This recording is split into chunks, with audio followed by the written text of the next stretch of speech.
લાલિયાવાડી વેલવાચ આદર્શ નિવાસી કન્યા શાળામાં ફાળવાયેલી 1180 સાયકલો કાટ ખાઈ રહી છે।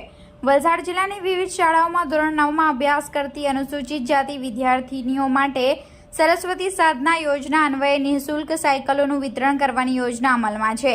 જે યોજના અન્વયે વલસાડના સંબંધિત વિભાગ દ્વારા કુલ 4000 સાયકલો ફાળવવાની માંગણી કરવામાં આવી હતી। જે મુજબ જે તે એજન્સી દ્વારા સાયકલ અલગ અલગ સ્થળોએ મૂકવામાં આવી છે।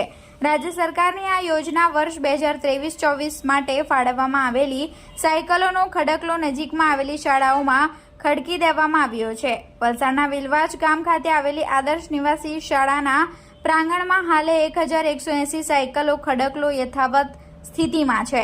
હાલ વરસાદી મોસમ હોય આ સાયકલો કાટ ખાઈ રહી છે। આ બાબતે જિલ્લા શિક્ષણ અધિકારી રાજેશ્વરીબેન ટંડેલનો સંપર્ક કરતા તેમણે આ યોજનાનું અમલીકરણ સામાજિક ન્યાય અધિકારીતા વિભાગ અને આદિજાતિ વિભાગ હસ્તક હોવાની માહિતી આપી હતી। બીજી તરફ શિક્ષણ વિભાગ દ્વારા શાળાના સંચાલકોને તેમની શાળાના પ્રાંગણમાં મૂકી જનાર એજન્સી અથવા સાયકલ વિતરકોનો સંપર્ક કરી સાયકલો પરત લઈ જવાની સૂચના આપવામાં આવી હોવાનું જિલ્લા શિક્ષણ અધિકારીએ જણાવ્યું છે। વડી કચેરીએથી સાયકલ વિતરણનો આદેશ ન આવ્યો।